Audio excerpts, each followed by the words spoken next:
ऐसा इसलिए भी ज़रूरी है क्योंकि अगर तुम अपने परिवार को खुद के बारे में नहीं बताओगे पर उन्हें यह बात किसी और से पता चलेगी तो उन्हें बहुत बुरा लगेगा। रवि नंदलाल को यह भी कहता है कि नंदलाल, घर जाने पर तुम्हारा परिवार तुम्हें इस हालत में देखकर रोएगा, परेशान होगा, लेकिन तुम्हें संयम रखते हुए उन्हें हौसला देना है। रवि की इन बातों को सुनकर नंदलाल घर जाने के लिए मान जाता है। नंदलाल रवि को उसका हौसला बढ़ाने के लिए और इस मुश्किल घड़ी में उसका साथ देने के लिए उसे शुक्रिया कहकर उसी शाम को ट्रेन पकड़कर अपने घर के लिए निकल जाता है। ट्रेन के पूरे सफ़र के दौरान उसके मन में बस यही बात चल रही होती है कि उसके परिवार वाले उसकी हालत को देखकर क्या प्रतिक्रिया देंगे। यह सोच सोचकर नंदलाल को बहुत चिंता होती है, लेकिन वह किसी तरह से अपने घर जाता है और घर जाकर घर के दरवाजे को खटखटाता है और आवाज़ देते हुए कहता है, स्वीटी, मैं आ गया हूँ, आकर दरवाज़ा खोलो। अपने पिता की आवाज़ को सुनते ही स्वीटी दौड़ते हुए दरवाजे के पास आती है और दरवाज़ा खोलती है। स्वीटी की माँ भी उसके साथ ही आती है। नंदलाल एक हाथ से अपना सूटकेस उठाए हुए होता है और अपने कटे हुए हाथ को अपने पीठ के पीछे छुपा लेता है। अपने पिता को अपने सामने देखकर स्वीटी बहुत खुश हो जाती है और खुशी से चिल्लाने लगती है। पर जब वो देखती है उसके पिताजी ने एक हाथ पीछे छुपा रखा है तो वह अपने पिता से कहती है कि पिताजी, आपने पीछे क्या छुपा रखा है? बताओ बताओ। स्वीटी को मानो ऐसा लगता है कि वह उसके लिए कोई सरप्राइज़ लेकर आए हैं, जिसे सोचकर वह मन ही मन खुश होने लगती है। तब नंदलाल प्यार से कहते हैं, बेटा बताता हूँ, पहले अंदर तो चलो।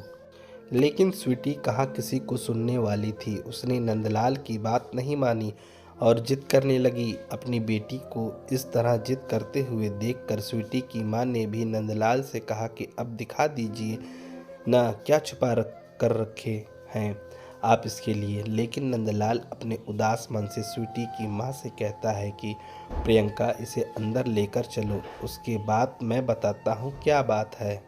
नंदलाल की बात को सुनकर स्वीटी की माँ स्वीटी को समझाते हुए कहती है कि बेटा, तुम्हारे पिताजी काफ़ी लंबा सफ़र तय करके आए हैं, इसकी वजह से बहुत थक गए हैं। अपने पिताजी को अंदर आने दो और थोड़ा आराम करने दो, उसके बाद तुम खुद देख लेना कि वह तुम्हारे लिए क्या लाए हैं।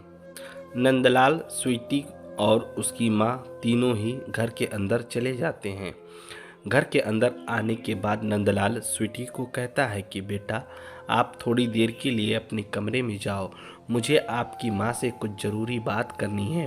अपने पिता की बात सुनकर स्वीटी एक अच्छे बच्चे की तरह अपने कमरे में चली जाती है। अब नंदलाल स्वीटी की माँ से कहता है कि प्रियंका, मैंने तुम्हें स्वीटी से अलग इसलिए बात करने के लिए बुलाया है ताकि तुम मेरी परेशानी को समझ सको, क्योंकि मेरी परेशानी को जानने के बाद अगर तुम ही परेशान होकर रोने लगोगी तो स्वीटी को कौन समझाएगा। नंदलाल की इन बातों को सुनकर स्वीटी की माँ घबरा जाती है और पूछती है कि क्या हुआ, आप इतने परेशान क्यों हैं? आप अपनी परेशानी मुझे बताइए। अपनी पत्नी के इन बातों को सुनकर नंदलाल उससे कहता है कि देखो, तुम रोना मत, क्योंकि तुम्हें खुद को संभालना होगा। यह कहते हुए वह अपना कटा हुआ हाथ उसे दिखाता है। अपने पति की इस हालत को देखकर नंदलाल की पत्नी की आंखों से आंसू गिरने लगते हैं। वह बहुत रोने लगती है। नंदलाल कहता है, देखो, अगर तुम ऐसे रोओगी तो स्वीटी को कौन समझाएगा, कौन उसे संभालेगा। फिर नंदलाल अपनी इस दुर्घटना की पूरी जानकारी अपनी पत्नी के साथ साझा करता है। कुछ देर बाद उसकी पत्नी शांत होती है और उसे एहसास होता है कि अब रोने से कुछ नहीं होगा। नंदलाल अपनी पत्नी से कहता है कि हमें यह स्वीटी को यह बात प्यार से समझानी होगी कि यही अब हकीकत है और हमें इस बात का दुख मनाए बिना इसे स्वीकार करना होगा। अपनी पत्नी को समझाने के बाद नंदलाल अपनी बेटी स्वीटी को अंदर बुलाता है। नंदलाल स्वीटी को वह सारे गिफ्ट देता है जो वह उसके लिए लेकर आए थे। इसमें स्वीटी को पसंदीदा खिलौने भी थे और वह उन खिलौने से खेलने लगती है। पर कुछ पल भर बाद स्वीटी को अपने पिता का कटा हुआ हाथ दिख जाता है और ज़ोर से पापा चिल्लाते हुए स्वीटी रोने लगती है। यह देखकर नंदलाल और स्वीटी की माँ दोनों प्यार से उस बच्ची को सिर को सहलाते हुए उसे चुप कराते हैं। फिर स्वीटी की माँ कहती है, क्या हुआ बेटा, पापा तुम्हारे पसंद के खिलौने लाना भूल गए क्या? स्वीटी रोते हुए कहती है, पापा का हाथ। नंदलाल मुस्कुराता है, तो ये बात है। देखो बेटा, बॉर्डर में ऐसे हादसे होते रहते हैं। हम फौजी हैं और हमारा जीना और मरना सभी भारत माता के लिए ही है। हमें यह तक नहीं पता होता कि हम अगले पल कहाँ रहेंगे, क्या हम अपने परिवार के पास जिंदा लौटेंगे या नहीं। हमें पूरी निष्ठा के साथ अपने कर्तव्य को निभाना होता है। हमारे परिवार और तीज त्यौहार से ज़्यादा ज़रूरी देश की सुरक्षा करना है और देश के ऊपर तो हम मर मिटने के लिए तैयार हैं।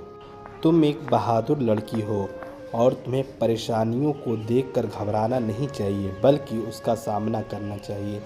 अब जो बीत गया है उस पर ध्यान देकर हम आने वाले सुख को क्यों ख़राब करें।